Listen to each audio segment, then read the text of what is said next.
বন্ধুর লাশ নিয়ে অ্যাম্বুলেন্সে করে তার গ্রামের বাড়ি যাচ্ছি। সময় কাটানোর জন্য ফোনটা বের করলাম, ঠিক সেই মুহূর্তেই মোবাইলে একটা মেসেজ আসে। আমার সামনেই আমার প্রিয় বন্ধুটি কফিনের মধ্যে লাশ হয়ে পড়ে আছে। মেসেজ করেছে আমার সেই মৃত ফ্রেন্ডের গার্লফ্রেন্ড অবন্তী। আমি মেসেজগুলো পড়া শুরু করলাম। ফাহাদ, আমাকে মাফ করে দিও। আমি যেই বাবার চোখের দিকে তাকিয়ে কখনো কথা বলতে পারিনি, সেই বাবা যখন অসহায়ের মতো আমার সামনে দুই হাত জোড়ে কান্না শুরু করতে লাগলো, তখন সেই বাবার ভালোবাসার কাছে আমাদের ভালোবাসা হার মেনে গেল। তাই আজ 11 দিন ধরে আমি অন্য মানুষের স্ত্রী। তোমাকে কথা দিয়েছিলাম জীবনের শেষ সময় পর্যন্ত তোমার সঙ্গে থাকবো। আমার সব সময় ভয় হতো যে তুমি আমাকে কষ্ট দেবে, হয়তো আমাকে ছেড়ে অন্য কাউকে বিয়ে করবে। অথচ দেখো, আমি তোমাকে কষ্ট দিলাম, আমি তোমাকে রেখে অন্য পুরুষকে বিয়ে করে ফেললাম। জীবনটা বড়ই অদ্ভুত, তাই না? তোমার কি মনে আছে আমি তোমাকে কাঁদতে কাঁদতে বলতাম আমাকে কখনো ছেড়ে যাবে না? তো তুমি হাসতে হাসতে উত্তর দিতে আমি তোমাকে কখনো ছেড়ে যাব না, তুমি আমাকে ছেড়ে গেলে যেতে পারো। তখন আমি অনেক রাগ করতাম, কারণ আমি তো তোমাকে পাগলের মতো ভালোবাসতাম। তুমি নেই এরকম কোনো পৃথিবী আমি কল্পনাও করতে পারতাম না। অথচ দেখো, আজ অন্য কেউ হচ্ছে আমার স্বামী। রোজ তার সাথেই আমাকে ঘুমাতে হয়, ঘুম থেকে উঠে তার মুখটাই আমাকে দেখতে।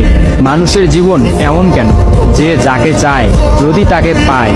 প্রকৃতির তাতে কি এমন আসে যায়? কেনই বা প্রকৃতি তাদেরকে কাঁদায়? হুট করেই সবকিছু হয়ে গেছিল, তাই আমি ইচ্ছে করেই তোমার সাথে যোগাযোগ বন্ধ করতেই আমার নাম্বারটা বন্ধ করলাম। বিয়ের দিন ভাইয়ের ফোন হাতে নিয়ে আমার ফেসবুক আইডিটাও ডিলিট করে দিলাম। তুমি অনেক কষ্ট পেয়েছো আমি জানি, যার সঙ্গে সারা জীবন কাটাবো ভেবেছিলাম তাকেই শেষমেশ কষ্ট দিলাম। আমার পরিবারের সবাই খুশি, আমার স্বামীটা অনেক ভালো, এখন পর্যন্ত যা ব্যবহার করেছে আমার ভালোই লেগেছে। তবে ভবিষ্যতে কি হবে জানি না। তোমার কি আমার সেই প্রথম দেখা হওয়ার কথা মনে আছে? তবে সেটাই যে প্রথম দেখার, সেটাই যে শেষ দেখা হবে, এটা কখনোই ভাবতে পারি। আসলে মানুষের চিন্তার বাইরে যে কত কিছুই ঘটে, তাই না? সেদিন আমি তোমার সাথে 3 ঘন্টা ছিলাম, কিন্তু সেই 3 ঘন্টায় কেউ কাউকে স্পর্শও করিনি। কিন্তু তুমি যখন আমাকে তোমার রিক্সায় তুলে নিতে তোমার হাতটা বাড়িয়ে দিলে, তখন আমি তোমার হাতটা প্রথম স্পর্শ করেছিলাম। বিশ্বাস করো, সেদিন আমার কিছুতেই তোমার হাতটা ছাড়তে ইচ্ছা করছিল না। তোমার ঘরে আমার জন্য কিনে রাখা শাড়িগুলো নিশ্চয়ই এখনো আছে। আচ্ছা, আমি তো এখন আর তোমার নই, ওই শাড়িগুলোকে আমি পাবো? তোমার তো যখনই কোনো শাড়ি পছন্দ হতো তুমি কিনে রেখে দিতে, আমি বলতাম বিয়ের পর সবগুলো একসঙ্গে নেব। দেখো, আজ আমি বিবাহিত, কিন্তু আমার স্বামী তুমি নও। আমি এমনটা কখনোই চাইনি। নিজের পছন্দের একটা মেয়েকে বিয়ে করে নিও, তারপরে শাড়িগুলো তাকে দিয়ে দিই। মেয়েরা শাড়ি কতটা পছন্দ করে তা কি তুমি জানো? যদি না জেনে থাকো তাহলে বিয়ের পর তোমার বউকে দিয়ে উপলব্ধি করে নিও। তোমার সাথে আমার অনলাইনে পরিচয়, তাই চিন্তা করেছি কোনোদিনও বেঁচে থাকতে আর অনলাইনে যাব না। আমার নাম্বারটাও বন্ধ করে দিয়েছি। আজকের পর থেকে আমাদের আর কোনোদিন কথা হবে না। তোমার কাছে একটা অনুরোধ, যদি চলার পথে আমাদের কোনোদিন দেখা হয়ে যায় তাহলে প্লিজ তুমি অচেনা হয়ে চলে যেও। নিজের যত্ন নিও আর জীবনটা গুছিয়ে নিও। জীবন তো একটাই, ভালো থেকো। কিন্তু আমি ভালো নেই, ইতি তোমার ওই অবন্তী। সবগুলো মেসেজ একত্রে পড়লাম। আমার সামনে চিরনিদ্রায় শুয়ে আছে ফাহাদ। অবন্তী পরপর 5 দিন অনলাইনে আসেনি এবং ফাহাদের সাথে কোনো যোগাযোগ করেনি। তখন এক রাতে অফিস থেকে ফিরে ফাহাদ রাগ করে তার ফোনটা আসার গিয়ে ভেঙে ফেলে। ভাঙা মোবাইল আর ঠিক করা হলো না। ফাহাদ তার সিমটা আমার ফোনে ইনস্টল করে। জরুরি কোনো কল এলেই একমাত্র ফাহাদকে দিতাম। আর ফাহাদ রাগ করে বলল, যতদিন না পর্যন্ত অবন্তী আমাকে SMS করে ততদিন পর্যন্ত আমি আর নতুন ফোন কিনবো না। মোবাইল ভাঙার 2 দিন পরেই ফাহাদের প্রচন্ড জ্বর আসে। একদিনের মধ্যেই ফাহাদকে হাসপাতালের মধ্যে ভর্তি করলাম। ডাক্তার পরীক্ষা নিরীক্ষা করে বলল ফাহাদের ডেঙ্গু জ্বর হয়েছে। তবে চিন্তার কোনো কারণ নেই, ডাক্তারের কথা বিশ্বাস করেছিলাম। কিন্তু ডাক্তার তো সবকিছুর খবর জানেন না, যিনি জানেন তিনি হচ্ছেন সৃষ্টিকর্তা। ফাহাদের হয়তো এই জ্বরকেই মৃত্যুর একটা ওসিলা বানিয়েছিলেন। যেই ডাক্তার বলেছিল চিন্তার কোনো কারণ নেই, আজ সকালে সেই ডাক্তারই ফাহাদকে মৃত ঘোষণা করলো। ফাহাদের আর জানা হলো না অবন্তীর কথা। আমিও অনেক ভেবে সিদ্ধান্ত নিলাম অবন্তীকে আর ফাহাদের মৃত্যুর খবরটা জানাবো না। অবন্তী যদি সত্যি অনলাইনে না আসে আর সেই পুরোনো সিমটা ইউজ না করে, তাহলে সে ফাহাদের মৃত্যুর খবর কখনোই জানতে পারবে না। কি বা লাভ এই সত্য সংসার জীবন শুরু করা মেয়েটাকে কষ্ট দিয়ে? অথচ আমি ভাবলাম সে হয়তো ভাববে ফাহাদ অনেক ভালো আছে। কোনো একদিন শাড়ি পরতে গিয়ে হয়তো অবন্তী ফাহাদের কথা চিন্তা করে। সে হয়তো ভাববে ফাহাদের কিনা শাড়িগুলো হয়তো তার স্ত্রী পরে রোজ তার সামনে আসে, কিন্তু ফাহাদের সাদা কাপড় পরে কবরে যাওয়ার ঘটনাটা না হয় তার অজানাই থাকে। আমি ফাহাদের নাম্বার থেকে অবন্তীর ফোনে একটা মেসেজ দিলাম, আমার জন্য ভেবো না, স্বামীর সাথে নিজেকে মানিয়ে নেওয়ার চেষ্টা করো। বিবাহ বন্ধন জীবনের সবচেয়ে বড় একটা বন্ধন, ভালো থেকো আর স্বামীকে ভালোবেসো। অবন্তী রিপ্লাই দিল, এত সহজে ক্ষমা করে দেওয়ার জন্য অনেক ধন্যবাদ, আর মেসেজ দিও না, বিদায়, চির বিদায়। আমিও মোবাইলটা পকেটে রাখলাম। অ্যাম্বুলেন্স ততক্ষণে ফাহাদের বাড়ির সামনে পৌঁছে গেছে। কফিনে রাখা ফাহাদের মৃতদেহটা নেওয়ার জন্য সবাই দাঁড়িয়ে আছে। আমি ফাহাদের কফিনটা স্পর্শ করে বিড়বিড় করে বললাম, তোর সঙ্গে আর কোনোদিন একই গাড়িতে চড়ে ভ্রমণ করা হবে না।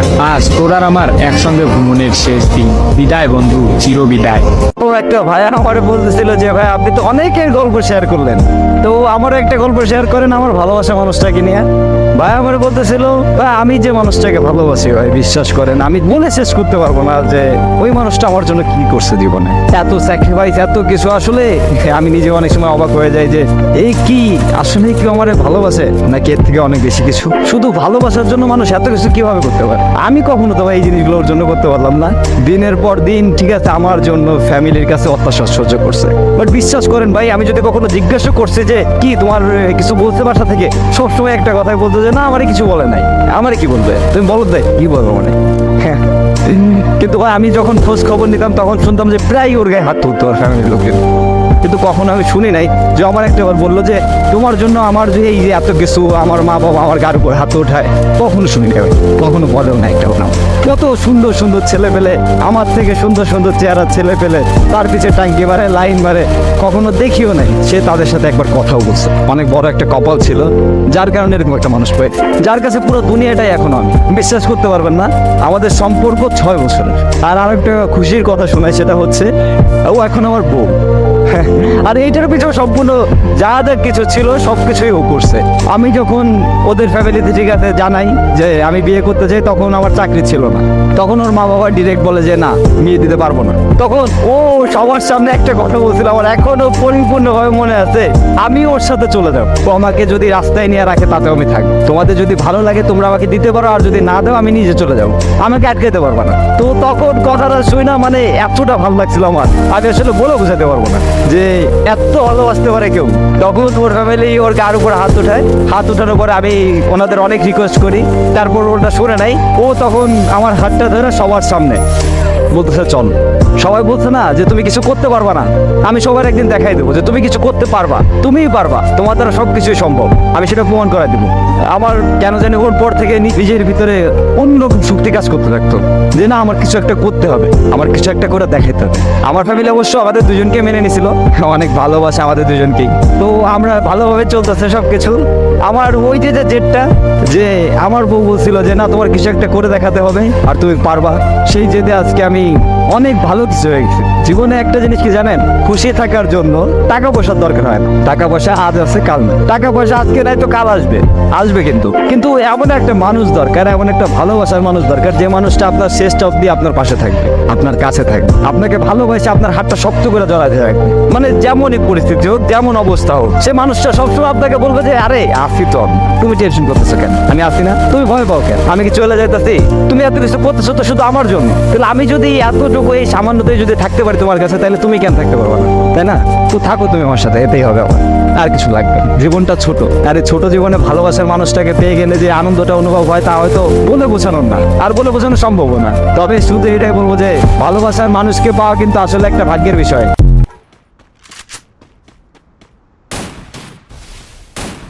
Help me!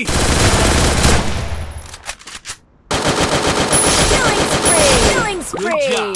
Killing spree!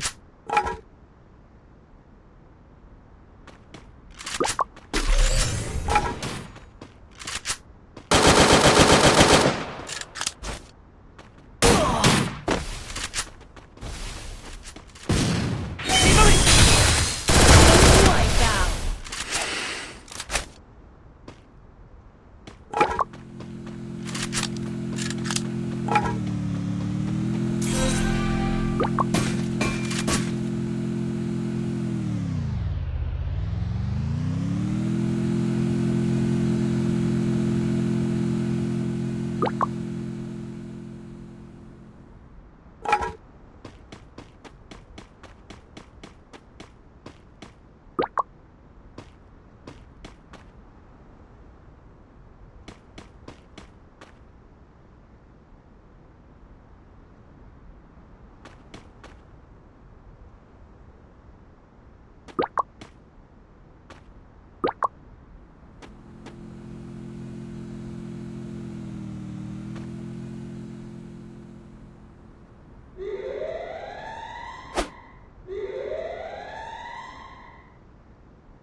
Still on cooldown.